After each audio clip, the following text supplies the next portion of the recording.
Have you ever fought for something, only to be told you didn't deserve it? Emma did, and she proved everyone wrong. Her journey isn't just about business, it's about reclaiming self-worth. Now, we want to hear your story. Tell us in the comments, where in the world are you watching from? Let's build a global community of dreamers and fighters. And don't forget to hit that subscribe button, because tomorrow, we're sharing another powerful story you won't want to miss. Trust me, it's one that might just change how you see everything. They replaced her with her brother. After she made $9 million at just 32 years old, Emma Carter had already lived two very different lives. The first was fast-paced, high-paying, and came with a corner office in a San Francisco skyscraper. She had it all: a six-figure salary, recognition in the financial world, and a clear path upward. But one phone call changed everything. It was from her father. His voice, usually steady and full of quiet confidence, now trembled with fear. The family's deli business, Carter's Table, was on the brink of collapse. Sales had dropped, bills were overdue, and the second location had already shut its doors. After nearly 30 years of running the shop, her parents were exhausted, both financially and emotionally. Emma didn't hesitate. Within a week, she packed up her life in California and flew back home to Portland, Oregon. The moment she stepped inside the original shop, she felt a deep sadness settle in her chest. The once bustling deli now sat quiet. No customers. Dust on the shelves. A single employee behind the counter, looking unsure if the shop would still be open next week. That night, Emma sat at the dining table with her parents and reviewed every piece of paper she could find: sales reports, supplier invoices, old marketing flyers. It was worse than she thought. The business was bleeding cash. But Emma didn't see a failing deli. She saw potential. She saw legacy. She saw a challenge worth taking on. Over the next several months, Emma went all in. By day, she stood behind the counter, chatting with customers, studying their habits, collecting feedback. By night, she pored over data, built spreadsheets, and redesigned their entire financial strategy. She mortgaged her apartment in San Francisco to fund a new e-commerce website. She sold her luxury watch and used the money to hire a branding consultant. Every dollar, every minute, was reinvested into the business. She didn't just want to save Carter's Table, she wanted to reimagine it. Within a year, the deli was unrecognizable, in the best way possible. The shelves were stocked with locally sourced, high-quality products. The new website featured online ordering, nationwide shipping, and even a subscription box service for gourmet snacks. Social media buzz started growing, especially after a well-known Portland food blogger raved about their truffle honey mustard. In the second year, something incredible happened. Carter's Table was no longer just a neighborhood deli. It had become a national brand, with over 300 stores carrying their products across the U.S. Emma had secured a $9 million investment from a top venture capital firm, giving the company the funding it needed to expand even further.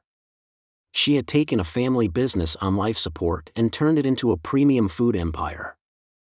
But while the world applauded her success, something she never expected was waiting around the corner. Her family had other plans for the company's future. And they didn't include her. Emma stood at the top of everything she had built. Carter's Table was no longer just a local deli, it was a brand people across the country now recognized. After 2 relentless years, late nights, and personal sacrifices, she had done the impossible. The $9 million investment from Eastgate Capital wasn't just funding, it was proof. Proof that she had turned a dying family business into a premium food empire. So when her parents invited her to dinner at a downtown steakhouse to celebrate, she walked in expecting pride, maybe even a rare thank you. Instead, she got betrayal. They waited until dessert. Her mother folded her napkin neatly and said in that soft, careful tone Emma had come to recognize. The tone she used right before dropping a bomb. "Sweetheart," her mother began, "Ryan's coming back next month. We've decided it's time for him to take over as CEO." Emma blinked. The words didn't register right away. Ryan? Her younger brother Ryan? The same Ryan who had been backpacking through Europe for the last year after finishing his MBA?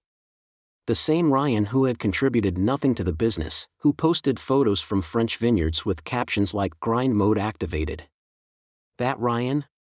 "You're not serious," Emma said, forcing a laugh. Her mother reached out, gently placing her hand over Emma's. "We're proud of what you've done, Emma. Truly. But Ryan has a broader vision. He's a man. And he has the degree." Emma felt like the ground had shifted under her. She'd just saved their entire legacy, mortgaged her apartment, sold her own belongings, risked everything, and now they wanted to hand over her success to someone who hadn't even shown up? She looked at her father, hoping for a sign that this was some sort of joke. But he avoided her gaze. The rest of the evening passed in a blur. Clinking glasses, polite smiles, and fake toasts. But inside, Emma's heart was pounding with disbelief and a rising fury. How could they not see what she had done? Or worse, maybe they did see it, and still didn't think it was enough. Back home that night, she sat in the dark, replaying the conversation over and over. Ryan. CEO. Her work, her vision, her company, handed over like a toy to someone they still believed was meant to lead. It wasn't just a betrayal. It was a declaration. No matter what she built, no matter how far she took the company, in their eyes, she was just keeping the seat warm for their son. But they had underestimated her. Because Emma Carter didn't just build Carter's table, she was Carter's table.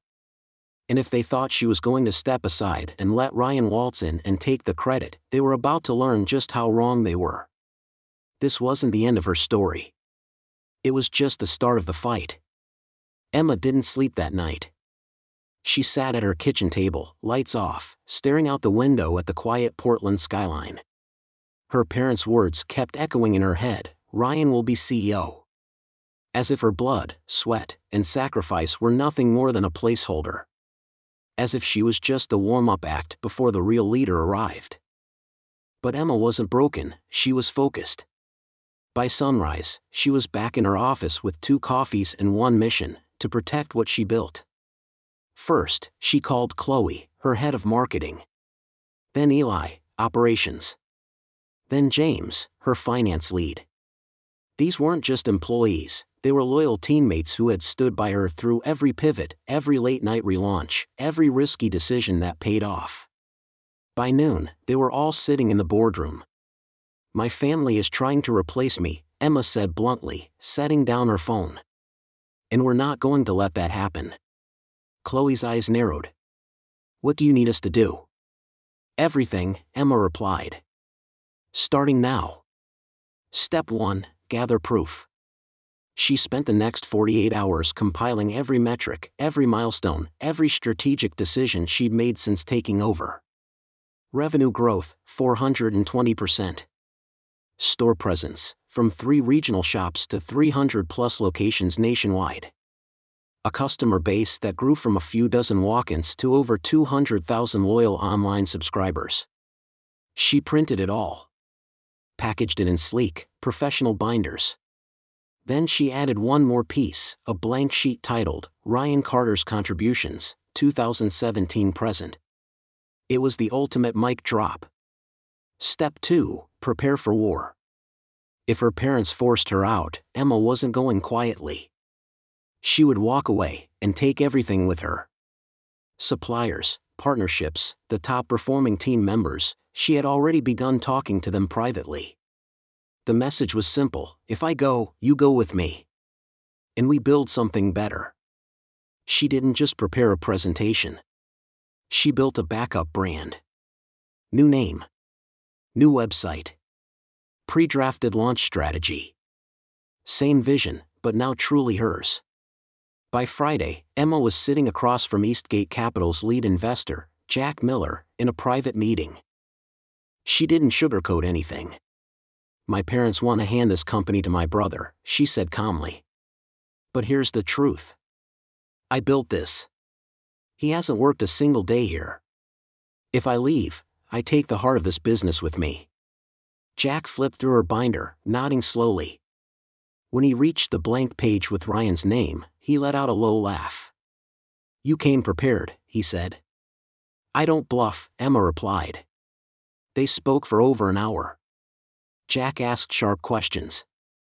Emma answered with data, not emotion. Strategy, not pride. At the end of the meeting, he closed the binder and looked her in the eyes. "We're investing in you, Emma, not your last name. If they try to replace you, the funding disappears." She left the building with a clear heart and an even clearer mission. The real battle hadn't even started yet, but Emma had just taken the first win. Monday morning arrived like a storm. Emma stood at the entrance of Carter's Table headquarters, dressed in sharp black, her shoulders squared, her jaw set. This wasn't just another workday. This was the day everything would come to light. Inside, her core team, Chloe, Eli, and James, were already waiting. No one said much. They didn't have to. They all knew what was coming. At exactly 8:45 a.m., the glass door opened. Her parents walked in first. Her mother was wearing a tailored navy dress and that familiar tight smile she always wore when pretending to be in control. Her father looked weary, as if the weight of what was about to happen had already drained him. Then came Ryan. Tan, clean-shaven, and grinning like he already had the corner office. He wore a crisp suit and that same cocky expression he'd worn in every Instagram photo from Europe. Emma didn't even look at him. She just turned and walked straight to the conference room. At 9 a.m. sharp, the investors arrived. Jack Miller and his team from Eastgate Capital entered the room, briefcases in hand, faces unreadable. The atmosphere shifted. Tension rippled across the table like electricity.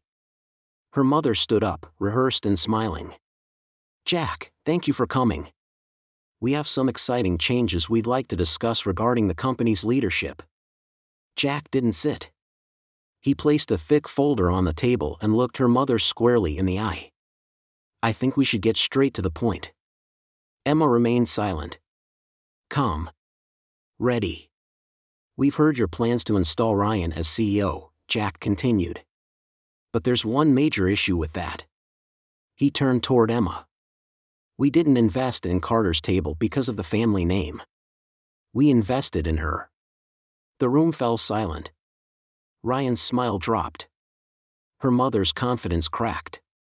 Even her father looked shaken. "I have an MBA from Wharton," Ryan blurted, the arrogance slipping into desperation. "I've worked with international consultants. I bring global perspective. What do you bring to this company?" Emma cut in, her voice calm but razor sharp.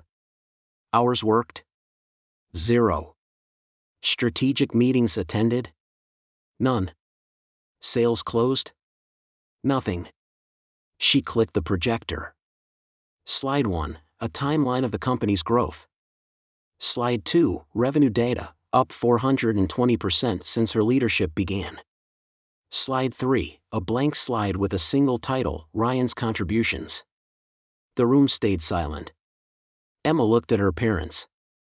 "I'm not here to ask. I'm here to give you two choices." She held up two folders. Option 1, I remain CEO.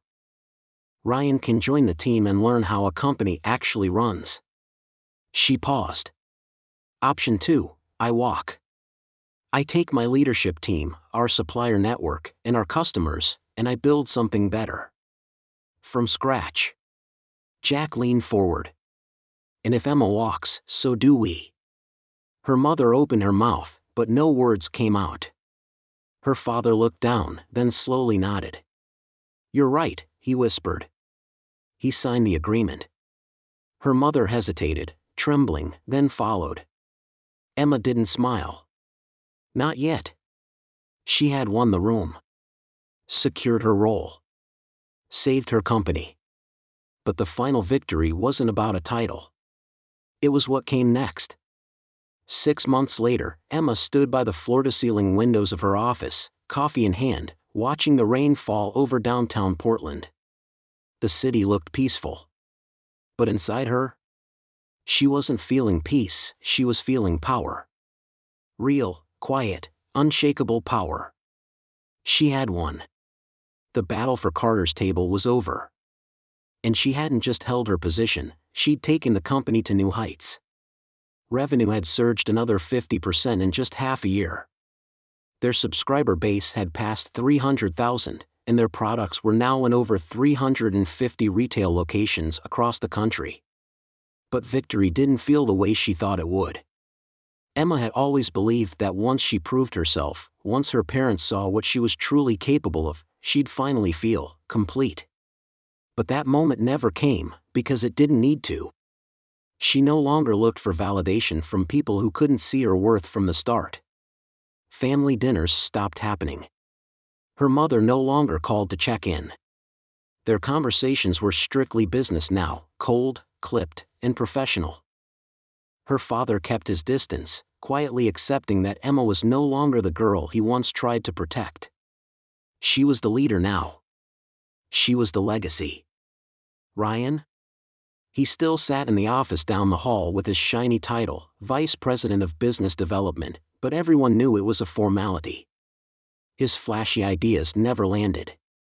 His pitches lacked depth. Every time he tried to step forward, Emma only had to ask one question: do you have the data to back this up? He never did. And so, meeting by meeting, failure by failure, Ryan faded into the background. But the resentment in his eyes never did. He didn't just hate that she was better, he hated that everyone else knew it too.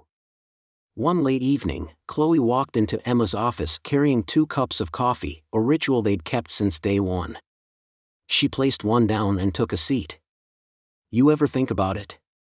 Chloe asked. "Everything that happened. Everything you fought through. Are you satisfied?" Emma didn't answer right away. She looked out over the city, thinking not about what she'd gained, but what she'd let go of. "I used to think I needed them to believe in me," she finally said. "But now, I don't." She turned and met Chloe's gaze. "My worth doesn't come from a title. Or a last name. It comes from what I've built. And the people who believed in me when no one else did." Chloe smiled, lifted her cup. "To freedom?" Emma clinked her cup against hers. "To freedom. That was the real win. Not the money. Not the CEO title. Not even the empire she'd built from nothing. It was the peace of no longer needing approval. She hadn't just kept her company. She had taken back her life. And no one would ever take it from her again." Emma's journey wasn't just about saving a company, it was about reclaiming her voice, her value, and her freedom. And now, we want to hear from you. Have you ever been overlooked, underestimated, or replaced by someone who hadn't put in the work? Have you ever had to fight for something that should have already been yours? Share your story in the comments. Whether it was at your job, in your family, or within yourself, your voice matters. We're building a community where your experiences are seen, heard, and respected. Let us know where you're watching from, drop your city, state, or country, and if you've ever had to rise up like Emma did, don't be afraid to open up. Someone else out there might need to hear what you have to say. And don't forget to hit subscribe, tomorrow's episode is one you won't want to miss.